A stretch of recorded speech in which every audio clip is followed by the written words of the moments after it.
సతీష్ యాత్ర తర్వాత ఏదైతే యాత్ర కొనసాగుతున్నటువంటి టైంలో ఏదైతే ఇప్పుడు దాడి జరిగిందో యాత్ర తర్వాత వైఎస్ఆర్సీపీ నుంచి ఏదైనా రియాక్షన్ ఉండబోతుందా, ప్రెస్ మీట్ ఉండబోతుందా, నాయకులు మాట్లాడతారని మీరు చెప్తున్నారు. ఏ సమయంలో మాట్లాడొచ్చు, ఎటువంటి మూడ్ ఉంది, ముఖ్యంగా యాత్ర ప్రస్తుతం ఎక్కడి వరకు చేరుకుంది? ప్రస్తుతం కేసరపల్లి ఎనికేపాడు రామవరపాడు తర్వాత ప్రసాదంపాడు ఎనికేపాడు మీదుగా కేసరపల్లి వైపు వెళ్తుంది. కేసరపల్లిలో వైఎస్ జగన్మోహన్ రెడ్డి బస్సు యాత్ర ముగిసిన వెంటనే వైఎస్ఆర్ కాంగ్రెస్ పార్టీకి సంబంధించినటువంటి నాయకులు మాట్లాడబోతా ఉన్నారు. విజయవాడ నగరానికి సంబంధించినటువంటి నాయకులు, కృష్ణా జిల్లాకు సంబంధించిన నాయకులంతా కూడా ప్రెస్ మీట్ పెట్టబోతా ఉన్నారు. అది మరి కాసేపట్లో ఒక పావు గంట 20 నిమిషాల్లో జరగబోతోంది. ప్రస్తుతం ముఖ్యమంత్రి వైఎస్ జగన్మోహన్ రెడ్డితో పాటే మొత్తం ఈ జిల్లాకు సంబంధించి అటు ఎన్టీఆర్ జిల్లా ఇటు కృష్ణా జిల్లాకు సంబంధించినటువంటి నాయకులంతా కూడా ఉన్నారు. వాళ్ళందరూ కూడా రెస్పాండ్ అవ్వబోతున్నటువంటి పరిస్థితి. వైఎస్ జగన్మోహన్ రెడ్డి యాత్ర ఆ గాయం తర్వాత కూడా కొనసాగుతూనే ఉంది. ప్రాథమిక చికిత్స చేసుకున్న తర్వాత వైఎస్ జగన్మోహన్ రెడ్డి అదే దారిలో ముందుగా నిర్దేశించినటువంటి రోడ్ మ్యాప్లోనే ఎటువంటి మార్పులు లేకుండా మళ్ళీ అదే విధంగా యథాతథంగా వైఎస్ జగన్మోహన్ రెడ్డి ఈ గాయానికి ముందు ఏ విధంగా అయితే తన కోసం వచ్చినటువంటి రాత్రి మధ్యాహ్నం నుండి ఎదురు చూస్తూ రాత్రి అయినా సరే ఎదురు చూస్తున్నటువంటి మహిళలకి, యువతకి, వృద్ధులకి అభివాదం చేసుకుంటూ ముందుకు సాగుతున్నటువంటి పరిస్థితి. ఒకవైపు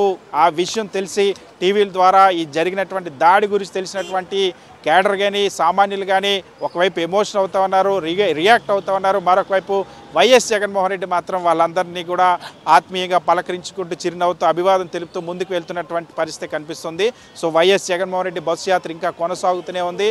ఈరోజు షెడ్యూల్ కాలం ఇంకా పూర్తి కానటువంటి పరిస్థితి. రోజు ఇలాగే జరుగుతుంది. దాదాపుగా రాత్రి 11, 11:30, 12 గంటలు అయినటువంటి సందర్భాలు కూడా ఉన్నాయి. వైఎస్ జగన్మోహన్ రెడ్డి దారి పొడవున వచ్చినటువంటి ప్రతి ఒక్కరిని కూడా కలిసేటి ప్రయత్నం చేస్తాం. ముఖ్యంగా ఎవరైనా సమస్యల పైన వచ్చినా, లేదా వ్యక్తిగత ఆరోగ్య సమస్యల పైన వచ్చినా, ఏదైనా సహాయం కోసం వచ్చినా, వైద్యం సహాయం కోసం వస్తే దగ్గరుండి వైఎస్ జగన్మోహన్ రెడ్డి వైద్యం చేసేటువంటి వైద్య సహాయం అందించేటువంటి ప్రయత్నం చేస్తూ ఉన్నారు. సో ఈ విధంగా జనంలో మమేకమైపోయి, ఎందుకంటే వైఎస్ జగన్మోహన్ రెడ్డికి ఆంధ్రప్రదేశ్లో జనానికి చాలా అటాచ్మెంట్ ఉంది, ఒక ఎమోషనల్ బాండింగ్ ఉంది.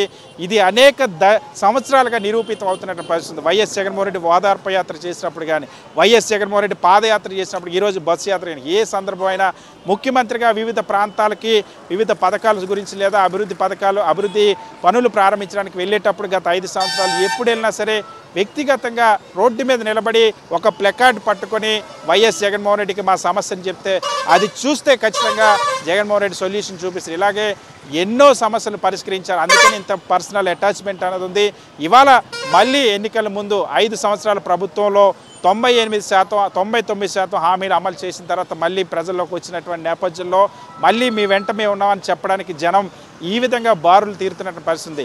అదే ఈరోజు ఆ ప్రజాదరణ, ఆ జనాదరణ, జనం చూపిస్తున్న అభిమానాన్ని చూసి ఓర్వలేక తెలుగుదేశం పార్టీ ఈరోజు ఈ దాడికి దిగిందని అయితే వైఎస్ఆర్ కాంగ్రెస్ పార్టీ నాయకులే కాదు సామాన్యులు కూడా భావిస్తున్నటువంటి పరిస్థితి. ఎందుకంటే ఎప్పుడు ఎటువంటి ప్రజల్లో నిరంతరం జగన్మోహన్ రెడ్డి వీళ్ళు కంటిన్యూస్గా వెళ్తున్నప్పుడు ప్రజాదరణ రెస్పాన్స్ చూసిన తర్వాత వెంటనే కళ్ళు కుట్టి అనేక రకాలైనటువంటి ఎన్ని రకాల విమర్శలు చేస్తారో, ఎన్ని రకాల కుట్రలు చేస్తారో అన్నది ఆంధ్రప్రదేశ్ రాష్ట్రంలో ప్రతి ఒక్కరికి కూడా తెలుసు. ఇప్పుడు కూడా ఇది ముమ్మాటికి అటువంటి కుట్రగానే భావిస్తున్నటువంటి పరిస్థితి.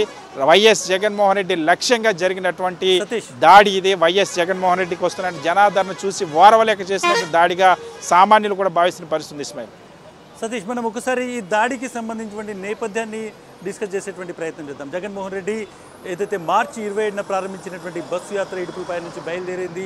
డెఫినెట్గా కర్నూలు, నంద్యాల, అదేవిధంగా మనం చూడొచ్చు చిత్తూరు మీదుగా నెల్లూరు, ప్రకాశము, అదేవిధంగా గుంటూరు, ఈరోజు విజయవాడలో ఉంది. సో ఒక విధంగా జగన్మోహన్ రెడ్డి బస్సు యాత్రను డిస్టర్బ్ చేయాలి అంటే, ఒక విధంగా జనాలు ఈ స్థాయిలో వస్తున్నారు కాబట్టి దాన్ని డిస్టర్బ్ చేయాలి, అక్కడికి వచ్చేటువంటి జనాల్ని తగ్గించేటువంటి ప్రయత్నం చేయాలి, సెక్యూరిటీ వేగంగా ఎక్కువ పెంచాలి, జగన్మోహన్ రెడ్డికి ప్రజలకు మధ్యకు ఒక గ్యాప్ను క్రియేట్ చేసేటువంటి ప్రయత్నం చేయాలి, ఒక భయాన్ని సృష్టించేటువంటి ప్రయత్నం చేయాలి. దానికంటే ఎక్కువగా జగన్మోహన్ రెడ్డికి గాయం కావాలి, ఆయనకు ప్రమాదం కావాలి, ఆయనను భౌతికంగా నిర్మూలించాలి అనేటువంటి ఒక పెద్ద కుట్ర, లార్జర్ కాన్స్పిరసీ అనేటువంటి దీనిలో కనిపిస్తుంది. సో డెఫినెట్గా యాత్ర అనేటువంటి దాన్ని ఓర్చుకోలేకపోయినటువంటి సిచ్యువేషన్ కనిపిస్తోంది. జగన్మోహన్ రెడ్డి ప్రజాదరణను తీసుకోలేనటువంటి సిచ్యువేషన్ కనిపిస్తోంది. రాజకీయంతో ఎదుర్కోలేక పిరిగి పందగా ఆయన మీద దాడి చేసేటువంటి ఒక నేపథ్యం కనిపిస్తుంది. బట్ డెఫినెట్గా జగన్మోహన్ రెడ్డి తన ధైర్యంతో అంతే సహజంగా ఈరోజు మళ్ళీ తన యాత్రను కొనసాగిస్తున్నటువంటి దృశ్యాలు ఎవరైతే దాడికి పాల్పడ్డారో వాళ్లకు మింగుడు పడనివి, ఈ యాత్ర ఇలాగే కొనసాగుతుంది అనేటువంటిది వైఎస్ఆర్సీపీ చెప్తోంది. బట్ డెఫినెట్గా ఒక యాత్రను డిస్టర్బ్ చేయాలి, జగన్మోహన్ రెడ్డిని అడ్డుకోవాలి, ఫిజికల్గా నిర్మూలించాలనేటువంటి ఒక కుట్ర అయితే డెఫినెట్గా జరిగింది. జరిగిందనేది అర్థమవుతుంది సతీష్. ఖచ్చితంగా, ఎందుకంటే వరుసగా మీరు చూస్తే ఇంకొన్ని ఇందులో మనం ఇంకొన్ని మరింత లోతుగా ఆలోచించినప్పుడు గత కొద్ది రోజులుగా ఆంధ్రప్రదేశ్ రాష్ట్రంలో వైఎస్ జగన్మోహన్ రెడ్డి బస్సు యాత్ర ప్రారంభమైనప్పటి నుండి కూడా ఎక్కడికక్కడ జిల్లా ఎస్పీలు మార్చాలంటూ లేదా ఐజీలను మార్చాలంటూ ఏకంగా డీజీపీనే మార్చాలి, ఏకంగా ఇంటెలిజెన్స్ చీఫ్నే మార్చాలి. ఇవన్నీ ఏంటంటే వైఎస్ ముఖ్యమంత్రి భద్రతను దృష్టిలో పెట్టుకొని ముడిపడినటువంటి అంశాలు. సో పోలీసులను ఒకవైపు టార్గెట్ చేస్తూ పోలీసులు వైఎస్ జగన్మోహన్ రెడ్డి భద్రత కల్పించకుండా ఒత్తిడి చేసేటువంటి ప్రయత్నం తెలుగుదేశం పార్టీ చేసింది. లేకపోతే ఇప్పటివరకు ఆంధ్రప్రదేశ్ చరిత్ర ఎప్పుడు లేని 22 మంది ఐపీఎస్ అధికారులని ఒక అభాండాలు వేసి బదిలీ చేయడమే కాకుండా ఇంకా ఎవరు నియమించాలో కూడా లేఖ రాసినటువంటి పరిస్థితి బీజేపీ అధ్యక్షురాల ద్వారా చంద్రబాబు రాయించినటువంటి పరిస్థితి. సో ఇలాంటి ఈ నేపథ్యం అంతా కూడా చూసిన తర్వాత రెండే ప్రధానమైన లక్ష్యాలు. ఒకటి, వైఎస్ జగన్మోహన్ రెడ్డి బస్సు యాత్ర జరగకూడదు. వైఎస్ జగన్మోహన్ రెడ్డి బస్సు యాత్ర ఎందుకంటే ఇడుపులపాయలో మొదలైనటువంటి బస్సు యాత్ర కడప, కర్నూలు, నంద్యాల, అనంతపురం, హిందూపురం, ఆ తర్వాత నెల్లూరు, మదనపల్లి, అదేవిధంగా ఏదైతే రాజంపేట పార్లమెంట్ పూర్తి చేసుకున్న తర్వాత ఒంగోలు, పల్నాడు, గుంటూరు దాటి విజయవాడ వచ్చేసరికి అక్కడ కంటే ఇక్కడ రోజు రోజుకి జనం పెరుగుతున్న పరిస్థితి. ఇలాగే శ్రీకాకుళం వరకు కొనసాగితే ఖచ్చితంగా రాజకీయంగా ఈ రాష్ట్రంలో ఎక్కడ చూసినా సరే చర్చ ఒకటే జరుగుతుంది. వైఎస్ జగన్మోహన్ రెడ్డి బస్సు యాత్ర పైన, వైఎస్ జగన్మోహన్ రెడ్డి ప్రసంగాలపైన, వైఎస్ జగన్మోహన్ రెడ్డి కలిసేటువంటి వ్యక్తులపైన, వైఎస్ జగన్మోహన్ రెడ్డి ప్రజల్లోకి చొచ్చుకెళ్తున్నటువంటి తీరుపైన, వైఎస్ జగన్మోహన్ రెడ్డి పట్ల ప్రజలు చూపిస్తున్నటువంటి అభిమానం పైన మండు టెండల్లో కాళ్ళు పగిలిపోతున్నా సరే, చర్మం చిట్లిపోతున్నా సరే, ఎండలు ఎంత తీవ్రంగా ఉన్నా సరే ఎవ్వరు కూడా వెనక్కి వెళ్లకుండా అపూర్వ స్వాగతం పలుకుతున్నటువంటి పరిస్థితి. రాత్రి అయినా పగలైనా సమయంతో సంబంధమే లేదు, పెద్ద ఎత్తున అభిమానంతో స్వాగతం. ఇది చూసిన తర్వాత ఇది కంటిన్యూ అయితే మరొక వైపు ఒక వేదిక మీద 3 పార్టీలు ఉన్నాయి, 3 నాయకులు ఉన్నారు.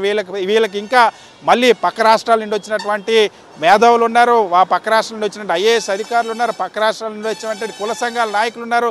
వీళ్ళందరూ ఒక వేదిక మీద ఉన్నా సరే జగన్మోహన్ రెడ్డి బస్సు యాత్రతో కంపేర్ చేసుకున్నప్పుడు, జగన్మోహన్ రెడ్డి బస్సు యాత్రలకు వస్తున్నటువంటి జనాదరణతో కంపేర్ చేసుకున్నప్పుడు పట్టా పంచులు అయిపోతామన్నారు. వాళ్ళకి ఎన్నికలు నిర్వహించడం కూడా తమ కార్యకర్తల్లో కూడా నిరాశ నిస్పృహ వచ్చినటువంటి పరిస్థితి తెలుగుదేశంలో ఉంది. కాబట్టి ఖచ్చితంగా బస్సు యాత్రను ఆపాలన్నది ఒక లక్ష్యం.